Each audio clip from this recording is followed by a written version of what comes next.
Eh bien voilà, bonjour. Mesdames et messieurs, comme vous le savez, tout le plaisir est nôtre de vous savoir très nombreux devant votre petit écran, attendant avec impatience et patience ce nouveau numéro d'homéostasie. Et il est vraiment homéostasique, tenez-vous bien, comment Dieu tient à libérer l'Afrique du méfait de l'argent.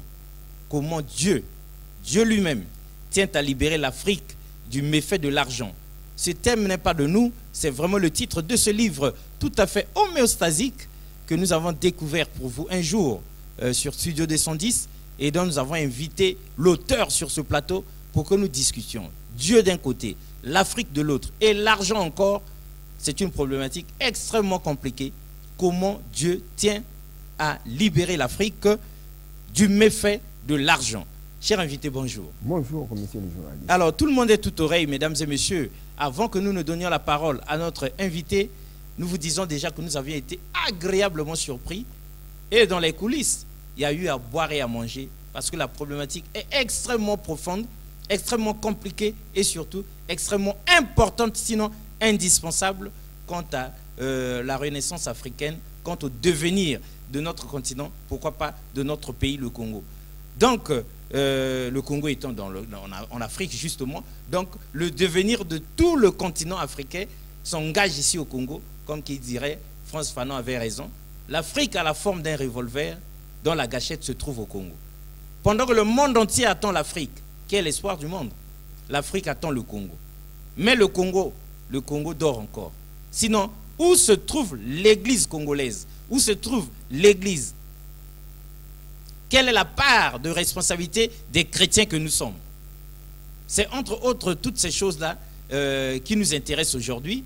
C'est de ça certainement que va nous parler notre invité que nous avons amené ici sur ce plateau. Pour vous, on va essayer de les saurer, mais en tout cas la problématique est extrêmement compliquée en commençant par connaître l'homme, son message qu'il a envoyé, quel est l'objectif à atteindre, qu'est-ce que Dieu veut que nous fassions aujourd'hui, quel comportement l'Église doit adopter aujourd'hui, où est-ce que l'Église s'est trompée, quelque part dans la marche de l'histoire. C'est tout ça qu'on va essayer de décortiquer. Ça va certainement s'étendre donc sur au moins 3 parties. Et donc aujourd'hui, nous en avons la première. Alors, pour ceux qui nous suivent, dites-leur qui vous êtes. Je suis le pasteur Bassavio Clément. Je suis chrétien chercheur et écrivain. Chrétien, chercheur et écrivain. Vous êtes chrétien, on comprend. Chercheur, pourquoi chercheur?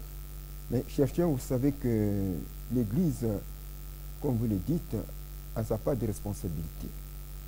Donc nous, en tant que chrétiens, il faut qu'on donne un apport quand même à nos États. C'est très important. Regardez ce qui se passe actuellement. Pourquoi l'Église se tait?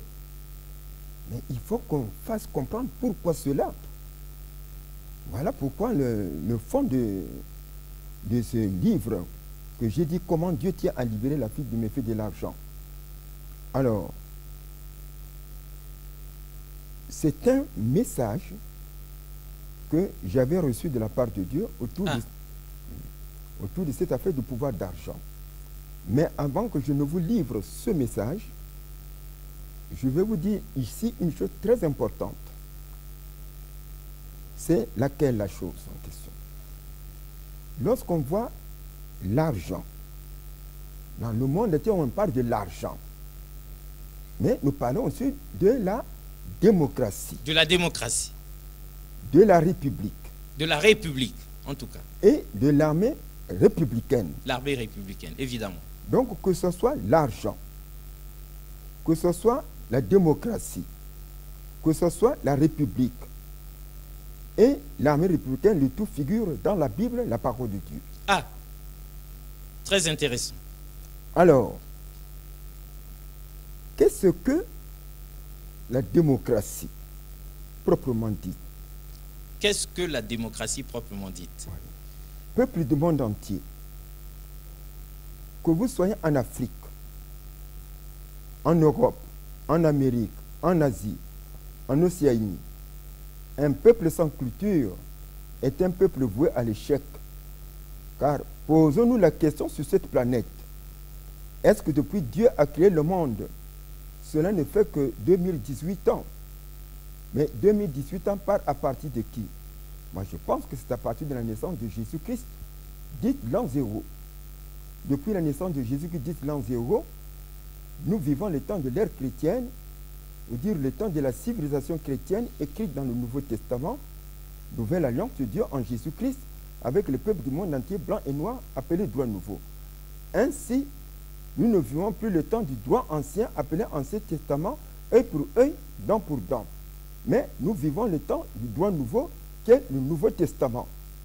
C'est dans le droit nouveau, qui est le Nouveau Testament, nous figure la démocratie. Ainsi, la démocratie, selon les Saintes Écritures, la Bible, parole de Dieu, lire Romains 13, 1 à 7, ce n'est pas la politique. Ce n'est pas aussi de vite former son parti politique pour gagner. Et lorsque vous ne gagnez pas, vous vous permettez de prendre les armes que vous remettez à vos militants pour aller mater, tuer, torturer les militants des autres partis politiques jusqu'à recruter des jeunes qui deviennent vos milices armées. Ces milices armées qui s'en vont tuer, détruire des biens meubles et immeubles, violer les filles et les femmes et de prendre l'argent des paisibles propriétaires par la force. Non. Ou alors, lorsque vous gagnez, vous voulez en faire de la royauté. Non. La démocratie, selon les Saintes Écritures, la Bible, parole de Dieu, lire Romains 13, 1 à 7, c'est la sagesse. C'est la séparation du pouvoir de l'Église avec le pouvoir de l'État. Parce que dans le temps au Moyen-Âge, de notre temps de l'ère chrétienne en Europe chrétienne, ce que l'Église chrétienne catholique disait et ce que l'État chrétien catholique exécutait. C'était la loi du talion, œil pour œil, dent pour dent. À cette époque, les rois chrétiens catholiques d'Europe chrétienne, bien qu'ils écoutaient le nom de Jésus-Christ, dans l'Église chrétienne catholique, ils ne connaissaient pas la Bible. Ils ont évolué, Ils arrivent au XVIe siècle. C'était un moine, il s'appelait Martin Luther. Il enseignait la théologie à l'université de Wittenberg en Saxe-Allemagne.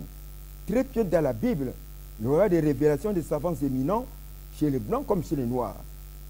Il fait des propositions au pape de réformer l'Église en dégageant les idolâtries dans l'Église. Mais cela n'avait pas plu le pape. Il serait tué, camouflé dans un château. Il va se retrouver devant le roi qui était un catholique allemand pour être jugé. Parce qu'il dit roi, dit pape. Le roi, en le jugeant, va lui demander mais quel problème qui vous oppose avec le pontife romain? Le moine répond au roi, ô roi chef d'État, ne vous mêlez pas des affaires religieuses. L'État n'a pas à se mêler des affaires religieuses. Le roi lui demande encore, oh, mais donc finalement, quelle religion vous nous enseignez? Ô roi chef d'État, Jésus-Christ notre Dieu ne nous a pas enseigné la religion qui était de guerre ou de conquête ou de commerce d'argent. Jésus-Christ notre Dieu nous enseigne la religion d'amour de l'humanité. Il nous avait tout donné gratuitement et de savoir en donner gratuitement. Même dans l'Ancien Testament, l'argent chez les enfants d'Israël leur servait tout simplement pour commissarier le produit, pour vendre, pour acheter. Mais les intérêts en argent ou en produits étaient interdits aux enfants d'Israël parce qu'ils trouvaient ces choses-là de la sagesse de Dieu. Le roi lui demande encore, est-ce que ce que vous êtes en train de dire, c'est la vérité? Il dit, ah, mais puis je suis au banc des accusés. Moi, je sais très bien que vous allez me tuer. Mais avant que je le meure, si vous voulez, donnez-moi le temps que je vous traduise la Bible en allemand. Parce que la Bible à cette époque n'était écrite en 4 langues. En hébreu, en arabie, en grec et en latin, et construite par le pape, parce qu'ils avaient enduit en Europe les enfants d'Israël dans le paganisme. Il traduit la Bible en allemand, il remet au roi. Le roi, en lisant la Bible, va constater effectivement ce que disait le moine, c'était la vérité. Mais puisque les militaires n'étaient que des chrétiens catholiques, le roi donne l'ordre aux militaires de ne pas tuer le moine, mais de bien le conserver. Et dans le palais royal, le roi va l'autoriser de fonder son église. C'est l'église chrétienne protestante issue du catholicisme. Il nomme ses pasteurs qui sont dans la vocation de Dieu, qui commencent à prêcher la parole de Dieu en esprit et en vérité. Et les Européens qui sont adhérés dans l'église chrétienne protestante commencent à changer le mode de vie, le mode de comportement, d'aimer le prochain, d'aimer les biens du prochain, comme le dit les Saintes Écritures. Maintenant, c'est un chrétien catholique, il ne sait pas de quoi il commençait à tuer, faire de mal à ces protestants. Le roi qui dit, ah non, ne me tuez pas ces protestants. Ces protestants ont pleinement raison. Moi, je suis roi. Le pape aussi est un roi. Nous sommes sur le même point d'égalité. Ne me tuez pas ces protestants. Dans ces péripéties, l'Allemagne s'est divisée. L'une chrétienne catholique et l'autre chrétienne protestante. Et la Bible est publiée dans le monde européen. Mais puisque tout le monde était intellectuel, la Bible a donc servi de la philosophie chrétienne et affaibli le pouvoir du clergé et des nobles au profit du système capitaliste. c'est-à-dire de ceux qui avaient créé de l'argent au Moyen-Âge et qui n'étaient pas libres de leur commerce. Quand tous ces rois chrétiens catholiques envoyaient des bateaux qui naviguaient dans les hautes mers pour venir piller les matières premières ici en Afrique, dans la traite négrière, dont les colons capturaient nos parents d'Afrique noire, qui partaient travailler les plantations de canne à sucre en Amérique, un nouveau monde qu'ils avaient découvert en 1492 par Christophe Colomb. Ces commerçants chrétiens catholiques d'Europe qui avaient créé de l'argent au Moyen-Âge n'étaient pas libres de leur commerce, ils étaient sous la dépendance des rois.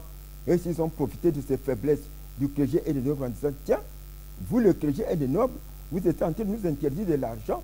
Oh, l'argent, ce n'est pas bien, ce n'est pas bien.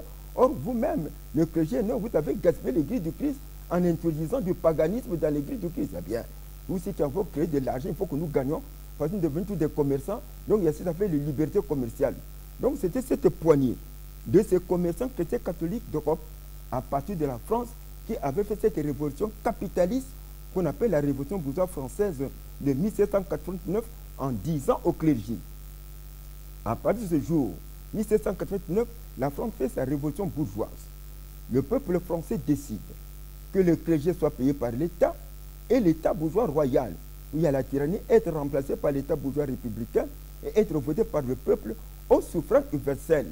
Donc le pouvoir ne veut plus être royal, ou dire monarchique, œil pour œil, dent pour dent, mais le pouvoir revient au peuple et le peuple vote la personne qui veut placer au pouvoir comme président de la République. Parce que dans ce peuple européen chrétien, nous avons désormais des chrétiens catholiques et des chrétiens protestants. Les chrétiens catholiques ont leur façon de croire en Dieu, Jésus-Christ. Les chrétiens protestants ont aussi leur façon de croire en Dieu, Jésus-Christ. C'est ce qu'on attend par la liberté de croyance religieuse en catholicisme et en protestantisme.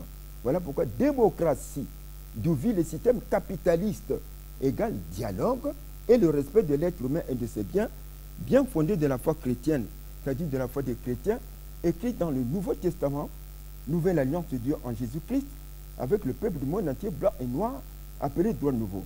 La parole, c'est celle qui est dans Romains 13, 1 à 7, mais ici nous allons lire Romains 13, 1 à 4. Écoutons bien cette partie. Romains 13, 1 à 4. 1 à 4. Voilà. Que toute personne soit soumise aux autorités supérieures, car il n'y a point d'autorité qui ne vienne de Dieu. Et les autorités qui existent ont été instituées de Dieu. Veux-tu ne pas craindre l'autorité, fais le bien et tu auras son approbation. Le magistrat est serviteur de Dieu pour ton bien. Mais si tu fais le mal, crains, car ce n'est pas en vain qu'il porte l'épée, étant serviteur de Dieu, pour exercer la vengeance et punir celui qui fait le mal. Mais le mal, c'est quoi? Mais le mal, ce sont les erreurs ou fautes que nous commettons dans la société qu'on appelle infraction dans le code pénal. C'est ce que nous allons écouter.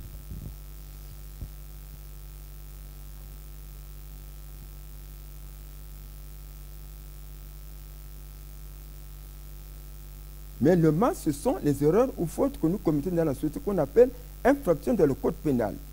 Guet-apens, litige entre le commerçant et le consommateur, entre le patron et l'ouvrier, entre l'ouvrier et le patron, entre le syndicaliste et l'ouvrier, non-respect du travail, inconscience professionnelle, vol, détournement des biens publics et privés, détournement des fonds publics et privés, escroquerie, abus de confiance, corruption, recel, viol des filles et des femmes, adultère, attentat à la pudeur, séquestration, excitation d'une fille mineure ou élève à la débauche, prostitution, délinquance juvénile, crime, parricide, infanticide, meurtre ou tentative de meurtre, assassinat ou tentative d'assassinat, violation de domicile, abandon d'une veuve et des orphelins, divagation d'animaux, vagabondage, tentative d'avortement, abandon d'enfants, abandon d'une femme en état de gestation grossesse,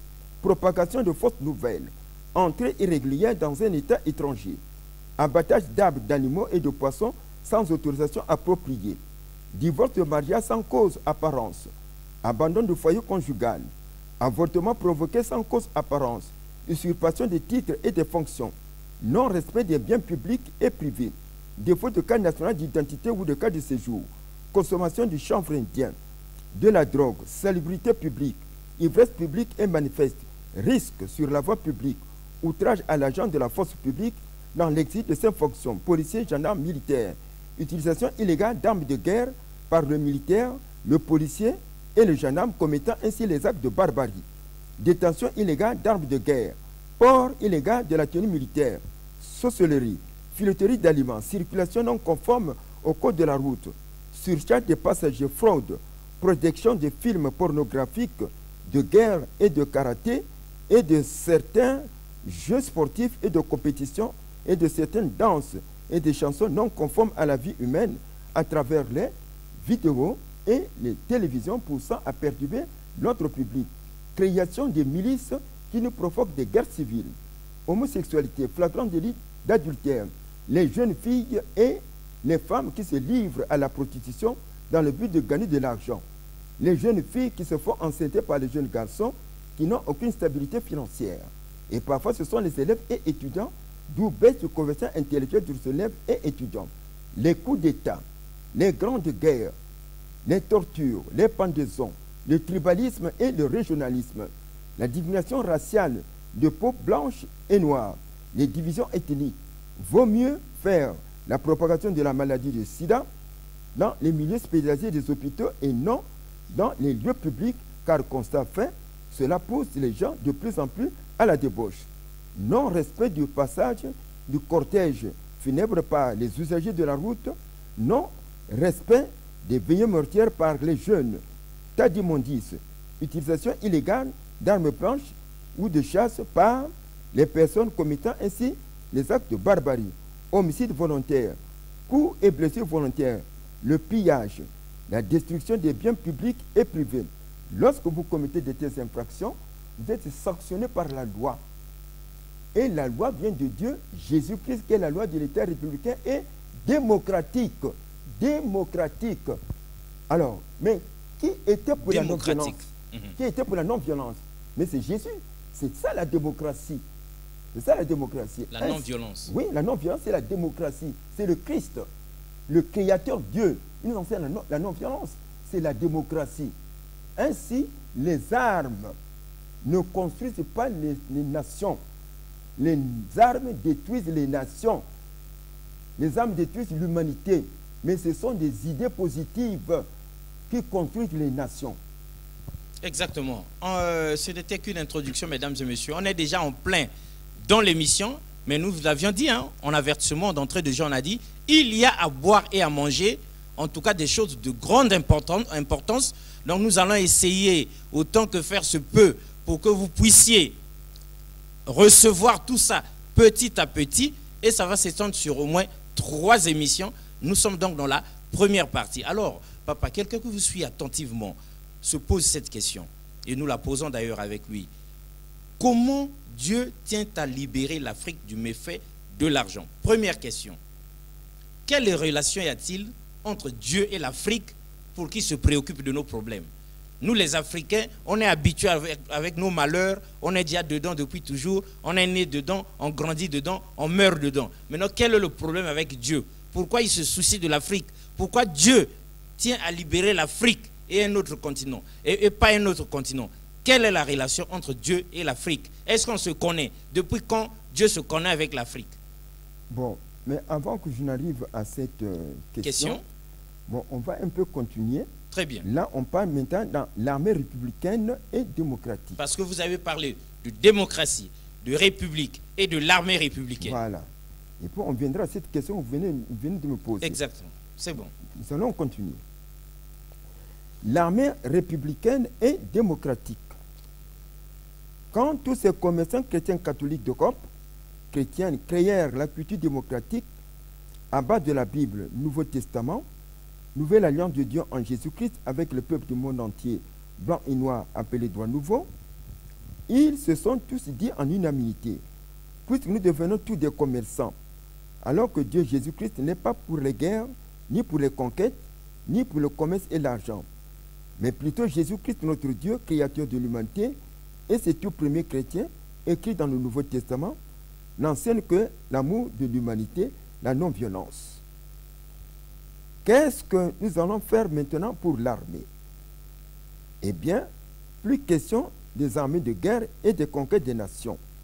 Créons désormais des armées de défense et de sécurité de chaque nation appelée armée républicaine.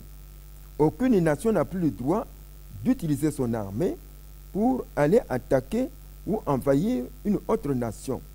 Ni au sein de la nation, personne n'a plus le droit d'utiliser l'armée ou de prendre l'arme pour tuer son frère ou de piller les biens de son frère. C'est de la barbarie, de la sauvagerie. Il ne reste plus dans le monde entier que de bonnes relations commerciales entre les nations et dans chaque nation, à l'image du roi Salomon, chef d'État du peuple d'Israël, qui traitait de relations commerciales avec les rois des autres nations d'alentour. Lire 1 Roi 10, 14 à 29, parce que nous vivons le temps de l'ère chrétienne, ou dit de la civilisation chrétienne écrite dans le Nouveau Testament, nouvelle alliance de Dieu en Jésus-Christ avec le peuple du monde entier blanc et noir, appelé droit nouveau. Lire Luc 3, verset 14. Des soldats aussi lui demandèrent, et nous que devons-nous faire? Il leur répondit, ne commettez ni extorsion ni fraude envers personne et contactez-vous de votre solde. Lire Luc 3, verset 14. Voilà la parole de Dieu écrite dans Luc 3, verset 14, de l'armée républicaine et démocratique depuis l'Europe chrétienne. Les chrétiens catholiques ont leurs militaires chrétiens catholiques. Les chrétiens protestants ont aussi leurs militaires chrétiens protestants. Mais pourquoi les chrétiens protestants sont dans l'armée? Alors que Jésus-Christ n'est pas pour les guerres, ni pour les conquêtes, mais c'est un problème de la défense de la patrie. L'armée républicaine, véritable l'armée de non-violence, de non-agression depuis l'Europe chrétienne, dont nous enregistrons des aumôniers militaires qui ont les titres de curé et de pasteur. Parce qu'elle est fondée de la Bible, Nouveau Testament, Nouvelle Alliance de Dieu en Jésus-Christ, avec le peuple du monde entier blanc et noir, appelé droit nouveau. Lire Luc 3, verset 14. Des soldats aussi lui demandèrent, et nous que devons-nous faire? Il leur répondit, ne commettez ni extorsion ni fraude envers personne et contactez-vous de votre solde. Les militaires de l'armée républicaine, ceux de la défense terre, mer, air, sont en légitime défense contre l'ennemi extérieur, puis ils s'en vont faire leur exercice de combat loin de la population. Puis ceux de la sécurité, police et gendarmerie, sont en légitime défense contre l'ennemi intérieur, les criminels et les voleurs à main armée. Ils sont aussi chargés du maintien de l'ordre. Ils ne tuent pas, ne violent pas les filles et les femmes.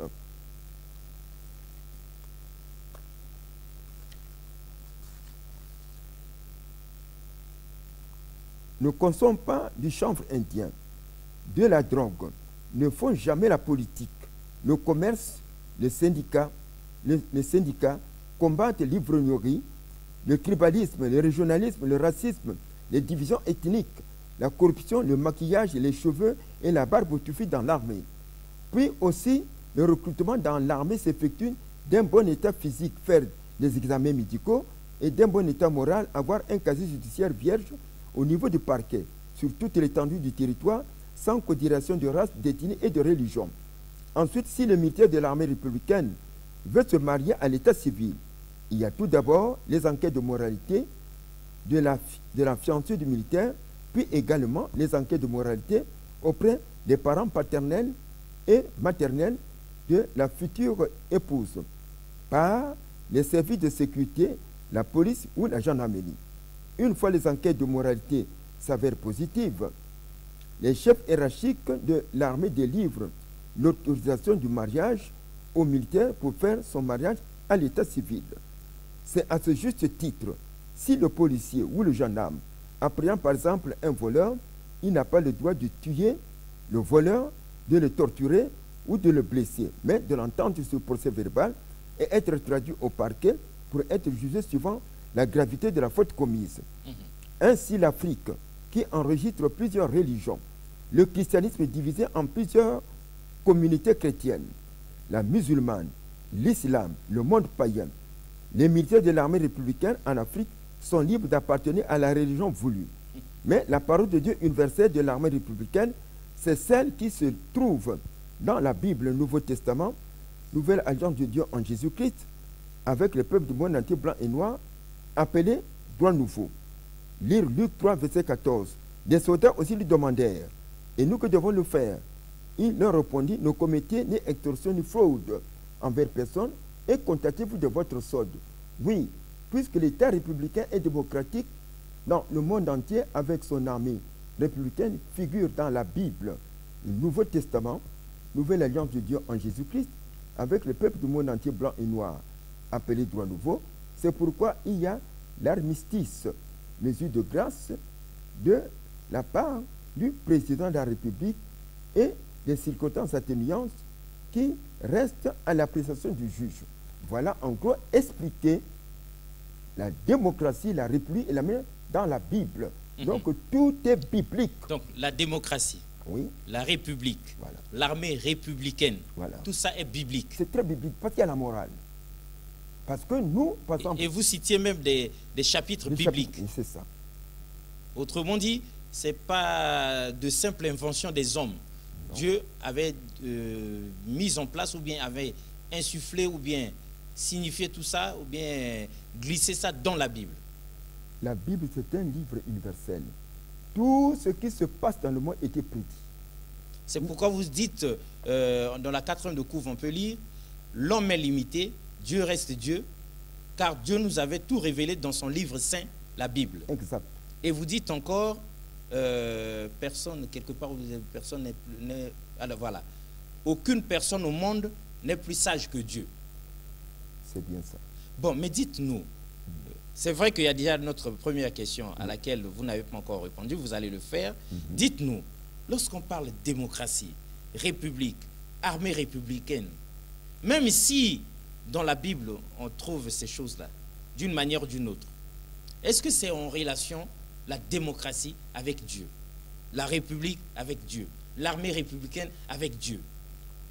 Est-ce que ces choses-là ne sont pas plutôt scientifiques et technologiques, sans rien à voir avec la Bible, les Écritures, les hommes en soutane ou bien Dieu et ses anges? On peut voir. Pourquoi la démocratie? Parce qu'il y a l'argent. Ah. Vous voyez? Parce que l'argent, quand vous voyez dans 1 Timothée, dans 1 Timothée 6, le verset 10, l'amour de l'argent est la racine de tous les maux.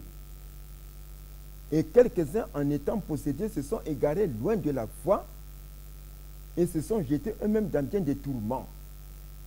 Mais tandis que la démocratie, c'est la sagesse, c'est l'amour, c'est la paix, c'est la justice. Normalement. Oui, c'est ça. Écoutez, la non-violence, voyez, faire le bien,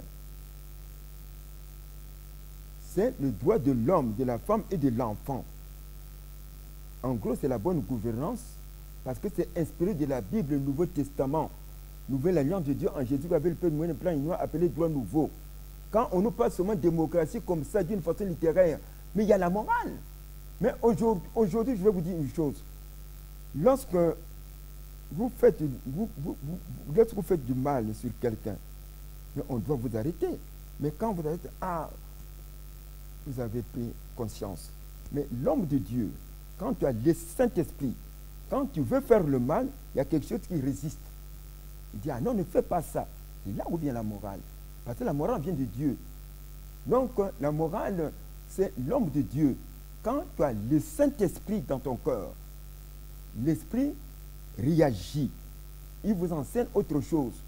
Et lorsque Jésus est dans votre cœur, il vous enseigne.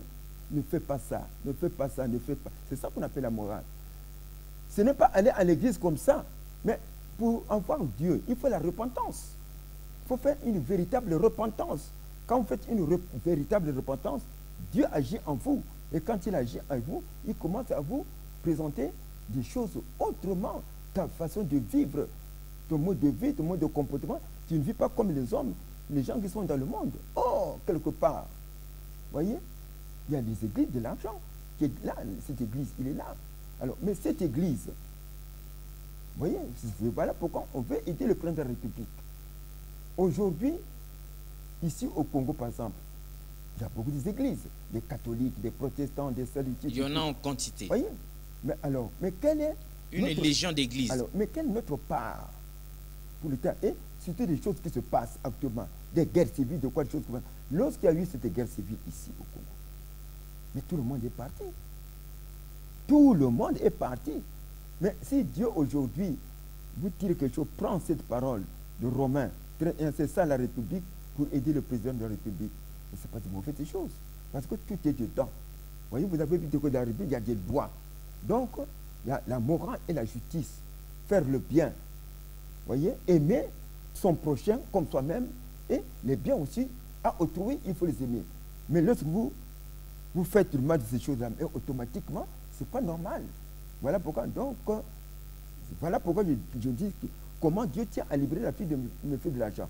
Aujourd'hui, les Blancs, ce qu'ils font. Vous voyez, aujourd'hui, par exemple, eux, ils fabriquent des armes là-bas, en Europe. Lorsque nous sommes arrivés à la Deuxième Guerre mondiale, ils avaient dit hâte aux armements. Pour une besoin qu'on arrive à une Troisième Guerre mondiale, c'est selon la fin et la décision de la paix, donc la création de l'Organisation des Nations Unies pour la paix. Mais alors, eux, ils veulent ils font une suite de conventions. Mais les armes là, ils envoient ici en Afrique. Mais alors, nous devrons faire très attention avec ces armes-là. Hein? Parce que les armes, ça tue. Aujourd'hui, avec ces guerres civiles-là, nous avons des armées, nous avons encore, on forme encore des milices. Mais nous serons les plus perdants. Voilà la profondeur de ce livre. Une question d'éclaircissement pour que tout le monde comprenne. C'est titré « Comment Dieu tient à libérer l'Afrique du méfait de l'argent », certes. Mais on dirait bien, mesdames et messieurs, que l'historique de la chose s'impose. D'où est venu ce livre? Quelles sont les circonstances? Est-ce de votre propre chef? Est-ce une recommandation divine? Pour que nous comprenions, parce que là, jusque-là, on dirait qu'on est dans l'approche seulement de la chose, on n'a pas encore bien cerné. D'où est venu ce livre? Est-ce que c'est vous qui décidez comme ça d'écrire quelque chose, ou c'est Dieu qui, lui-même, de par sa souveraineté, décide de vous confier un message? Merci, monsieur le journaliste. Voilà, c'est par là qu'on devait commencer pour que ceux qui nous suivent comprennent vraiment de quoi il s'agit sur ce plateau. Bon. C'était une prophétie que j'avais reçue de la part de Dieu autour de cette affaire de pouvoir d'argent. Comment était cette prophétie? Nous le savons tous entre-temps.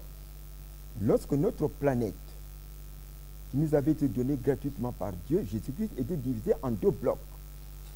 Des sciences technologiques modernes, des camps capitalistes, qui laissaient la liberté à toute croyance religieuse en s'inspirant de la Bible, parole de Dieu. Puis l'on parlait de la démocratie de plusieurs partis politiques qui étaient représentés par les États-Unis d'Amérique. Et des camps socialistes, scientifiques, marxistes, léninistes, qui combattaient le système capitaliste. Puis avaient nié et écarté systématiquement Jésus-Christ, notre Dieu, et son évangile, la Bible, parole de Dieu, dans la société humaine, civile, militaire, jeunes, élèves et étudiants, pour s'intéresser qu'à la matière qui était représentée par l'Union soviétique.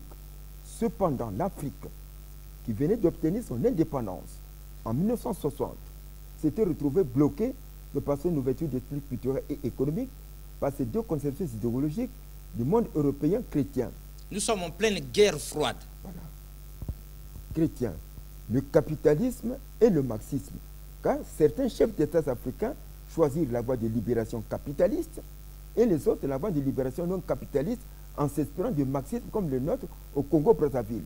Car nous le savons très très bien, de 1963, date de la révolution socialiste congolaise de 13-14, 15 août 1963, jusqu'en 1990, 27 ans, nous sommes demeurés dans le parti unique marxiste-léninisme ici au Congo-Brazzaville. Et moi, à cette époque, j'étais dans l'armée populaire nationale, qui était le bras droit du Parti congolais du travail, parti d'avant-garde marxiste-léniniste du peuple congolais et pasteur dans les assemblées de Dieu de Pentecôte du pasteur prophète Déba Esaïe.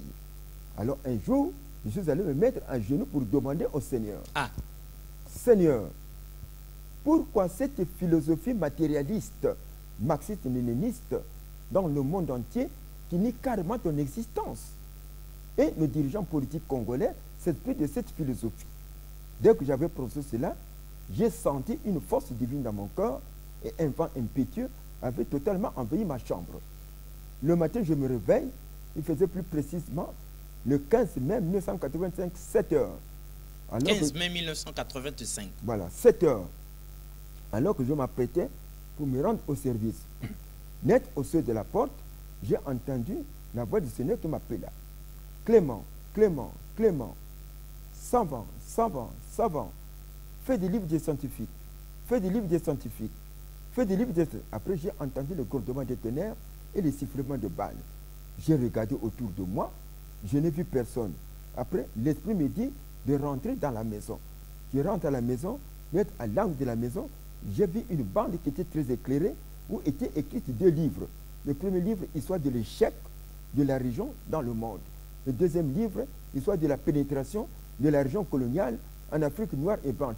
Dès que j'ai vu ces écrits, j'ai dit, Seigneur Jésus, je ne peux pas.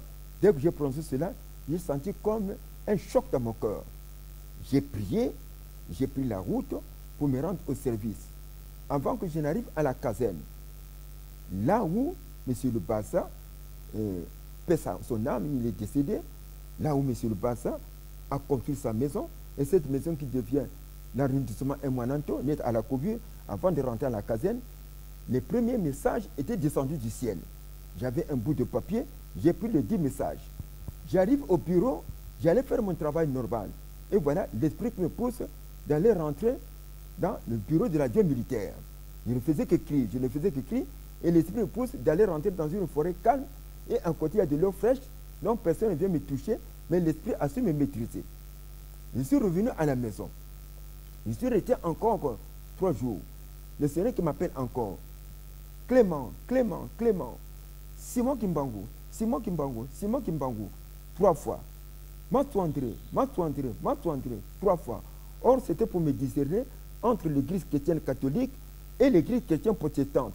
Parce que Simon Kimbangu fut chrétien protestant à Kinshasa, Congo belge, et Matoua fut chrétien catholique en Bamou. Il enseignait le catéchisme. Moi, je ne connaissais pas. Après, je me suis posé la question au fond du cœur. Oui, moi, j'entends parler de ces gens, que ces gens étaient de grands leaders pour le continent africain, mais jusque-là, je ne connaissais pas leur biographie. Après, je me suis encore posé la question au fond du cœur. Oh, moi, je suis pasteur. Qu'est-ce que j'ai à foutre avec la vie politique? Le Seigneur a réagi. Oh, Clément, tu dis que tu ne connais pas la politique, mais tu connais très bien la politique. Lorsque tu enseignes les 10 commandements de Dieu, tu adoreras un seul Dieu qui t'a créé. Ne pratique pas les sciences occultes. Tu ne tueras pas. Tu ne voleras pas. Tu ne mentiras pas. Tu ne commettras pas les adultères. Honore ton père, ta mère. Tu dois travailler. Tu ne dois jamais convoiter le bien à autrui. Ni sa femme, ni ses enfants, ni autre chose. Tu dois aller à l'église. Mais l'homme politique enseigne quoi? Mais ce sont les mêmes commandements. C'était depuis ce jour-là, j'avais pris acte du travail du Seigneur que devenir un pasteur, c'était un lourd fardeau. Après, je voulais aller acheter la banane au marché. Je prends la route pour me rendre au marché. Avant que je n'arrive dans le marché, l'esprit m'arrête. Clément, arrête. Tourne à droite. Je tourne à droite. Va à hauteur du magasin de Fernandez. C'était un magasin qui appartenait à un Portugais.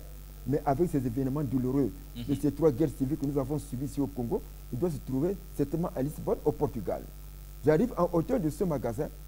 L'esprit m'arrête. Clément, arrête. Tourne. Va rentrer dans la librairie populaire. Parce que la librairie populaire était face à face avec le magasin de Fernandez. Je rentre dans la librairie populaire, net au comptoir, je trouve les 2 livres de Simon Kimbangu Matoua. Ah, ça c'est ce que Dieu venait de me révéler. J'étais obligé d'acheter ces livres. Ah. Voici les livres en question, tout d'abord, de Simon Kimbangu. Simon Kimbangu, voyez, prophète et martyr zaïrois, écrit par Martial Sinda en France à Paris. Et après, le livre de Matsoua. André Matsoua, fondateur du mouvement de libération du Congo, écrit par Martial Sinda à Paris en France. J'ai pris les 2 livres, j'ai rebroussé chemin, je n'avais plus acheté la banane. J'arrive à la maison, je commençais encore à me poser des questions. Seigneur, moi je suis pasteur. Après mes obligations militaires, je m'en vais prêcher ta parole aux fidèles. Mais ce que tu me montres dans ces 2 livres-là de Simon Kimbangu de Matoua, c'est quoi? Mes chers frères et sœurs du continent africain, ces 2 grandes nations du continent africain, le Congo-Brazzaville et le Congo-Kinshasa, Actuellement, Congo démocratique, nous sommes dans une très belle histoire du continent africain, tant sur le plan spirituel ou religieux que sur le plan politique. Je vais commencer par lire l'histoire de Simon Kimbangu. Simon Kimbangu fut chrétien protestant à Kinshasa, Congo belge. Très pieux dans la Bible, le Seigneur le visite. Simon va enseigner au peuple noir le vrai sens de la chrétienté. Simon refuse. Seigneur, va donner ce travail à ceux qui sont beaucoup plus instruits. Mais mes chers frères et sœurs, si le Seigneur vous confie une mission, qu'est-ce que nous valons sur cette planète? Nous sommes que des résidus de Dieu. Simon accepte. Il commence à prêcher la parole de Dieu en esprit et en vérité. Et les Congolais du Congo Kinshasa commencent à venir jeter les fétiches, les pancartes, les livres de magie de toutes sortes et se confesser totalement de leurs péchés, comme cela se passait au temps des saints prophètes de l'Ancien Testament et du Nouveau Testament. Et il prononce le nom de l'indépendance. L'Afrique est libre.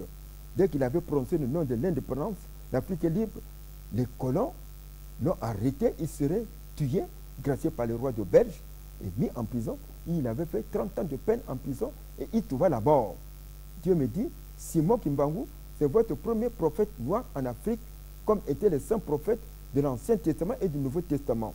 Vous n'avez pas le droit de l'adorer comme un Dieu. Adorer Simon Kimbangu comme un Dieu, c'est de l'idolâtrie, c'est des pratiques occultes. Vous devez souvent vous souvenir de cet espoir de prophète, mais pas l'adorer comme un Dieu. Dieu me donna la parole de Dieu dans Lévitique 20, verset 6, et lui, c'est sur le plan spirituel ou dit religieux. Après, j'ai pris le livre de Matsoua. Matsoua fut chrétien catholique en Bamou.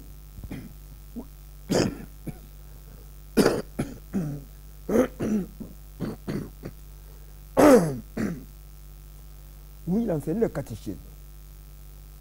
Alors, compte tenu des souffrances des Noirs, que le colon maltraité par la chicotte et torture, les pendaisons, brûlés, les travaux forcés et cette affaire de la traite négrière, il révolte de son apostolat. Il vient à Brazzaville, il s'est fait douanier. Il s'est fait de douane, il est parti à Matadi. De Matadi, il est rentré en France. Il se comporte dans l'armée française. Il participe à la guerre des Rives au Maroc. Et on lui donne le grade de sergent. Et pendant la Deuxième Guerre mondiale, de 1939-1945 en 1942, il pose le problème des Noirs au gouvernement français. Comme quoi qu'il y ait l'égalité entre les Blancs et les Noirs dans tout le domaine. Ce que vous êtes en train de travailler en Europe doit être travaillé aussi en Afrique. Il faut que l'Afrique soit comme les pays des Blancs.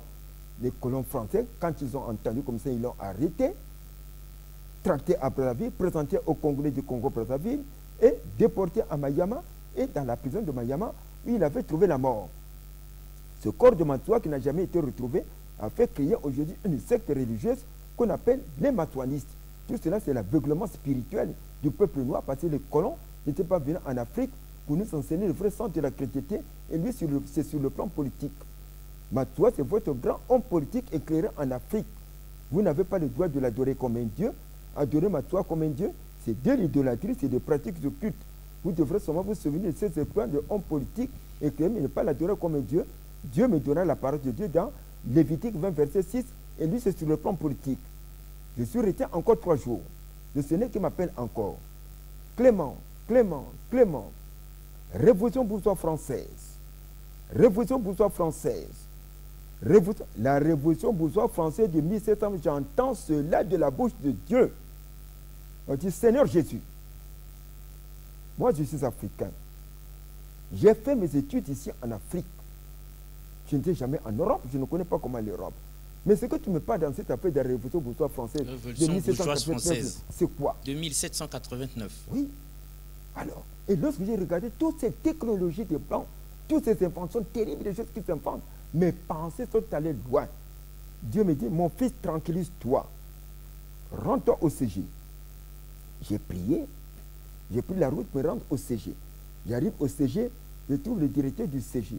Je lui demande, monsieur le directeur, est-ce que vous détenez dans votre bibliothèque un livre qui parle de la révolution bourgeoise française de 1790? Oh, mais on dirait que vous allez écrire. Hein? Moi, je ne sais pas si je vais écrire. Il s'en va dans sa bibliothèque, récupérer un livre écrit, La traite négrière. Voici le livre en question. Ah. Il s'en va encore dans sa bibliothèque, récupérer un livre écrit.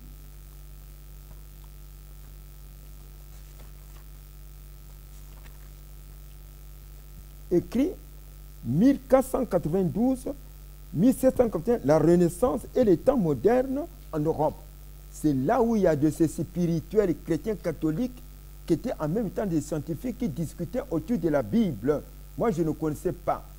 J'ai pris les 2 livres, j'avais repoussé le chemin, j'arrive à la maison. Mais puisque moi, c'est le problème de la révolution bourgeoise française de 1789 qui m'intéressait, parce que c'est ce que j'avais entendu de la bouche de Dieu. Je prends les livres de la traite négrière, je feuillette, je me feuillette, je m'avais tombé net à la place de la révolution bourgeoise française de 1789. Le Seigneur me dit, lis bien cette partie. Je lis, à partir de ce jour, la France fait sa révolution bourgeoise. Le peuple français décide que le clergé soit payé par l'État. L'abolition de la royauté à la place de la République, la Marseillaise. Mais certains chrétiens catholiques réfractaires ne veulent pas de cette révolution. Moi, je dis, oh, mais au fait, pourquoi un chrétien tue? Pourquoi un chrétien fait du mal? Alors que l'Esprit de Dieu qui habite en moi ne m'enseigne pas à faire du mal. Et ça coïncide aux enseignements chers de Jésus qui est bien écrit dans le Nouveau Testament. Et puis à cette époque, on lisait le marxisme ici au Congo. Je me suis dit, mais au fait, Marx fut chrétien protestant. Mais Marx, en ayant Dieu, il est dans sa philosophie, le mot conscience sociale des êtres humains sur le plan. Alors, dès que j'ai dit comme ça, le Seigneur dit, prends l'autre livre qui est à côté de toi, écrit 1427, les temps modernes en Europe. Je prends, je fais, je m'en vais tomber net à la place de ces humanistes, de ces spirituels chrétiens, même des scientifiques qui discutaient autour de la Bible. Oh, voilà, nous nous sommes écartés de la voie de Christ et des enseignements des apôtres.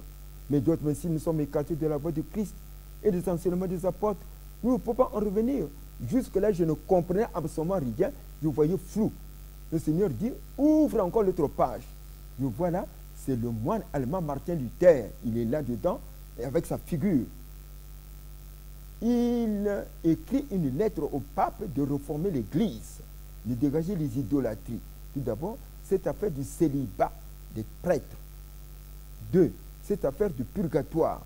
3, cette affaire de la Vierge Marie. 4, cette affaire de croyance au mort. Il n'y a que 2 sacrements laissés par Jésus, le baptême et la communion, et l'autre au lieu de 7. Et cela allait lui coûter cher, il serait tué. Et, comme on fait dans un château, je regarde là, il traduit la Bible en allemand, il remet au roi, et je regarde là, l'Allemagne qui se divise en 2 Allemagnes. L'une chrétienne catholique, et l'autre chrétienne britannique. Tiens! Or, cette affaire de la religion chrétienne, qui est le Nouveau Testament, divisé en 2 religions chrétiennes. Les uns les chrétiens catholiques, les autres les chrétiens. Or, c'était comme ça cette affaire. Et là, je regardais mon beau pays, le Congo, qui, dans le marxisme, il n'y avait plus la Bible, la parole de Dieu. Elle avait été systématiquement écartée. Ah oui. Il n'y avait plus la Bible, la parole de Dieu. À l'école, dans l'armée. Me dit, oh, mon beau pays, le Congo, est foutu. Dès que j'avais prononcé cela, la sagesse descendait comme du sable. Nuit et jour, je travaillais. Il nous reste 2 minutes dans cette première partie. Ah bon? Nuit et jour, je travaillais. J'avais fait 6 mois. Je ne partais plus à l'église, mais j'avais la force d'aller au travail. Dès que j'avais achevé d'écrire mes œuvres, je m'étais présenté à l'état-major, zone militaire numéro 2 d'Olizy, où j'avais rencontré le chef du département politique à l'armée zone, à qui j'avais remis mes œuvres. Ce dernier, en parcourant mes œuvres, m'avait félicité que j'avais écrit des très beaux livres de sagesse. Je m'étais réjoui, et après je m'étais rendu à Brazzaville, où j'avais rencontré le président de l'Union nationale des écrivains et artistes congolais. Ce dernier aussi, en parcourant mes œuvres, m'avait félicité que j'avais écrit de très beaux livres de sagesse. Je m'étais réjoui, et du coup, j'étais admis écrivain et membre des écrivains au sein de l'Union nationale des écrivains et artistes congolais. Il était donc question d'éditer mes œuvres. Malheureusement, j'avais buté devant des moyens financiers. Et voilà, en 1990, c'était la chute du marxisme-léninisme et de l'écroulement du mur de Berlin.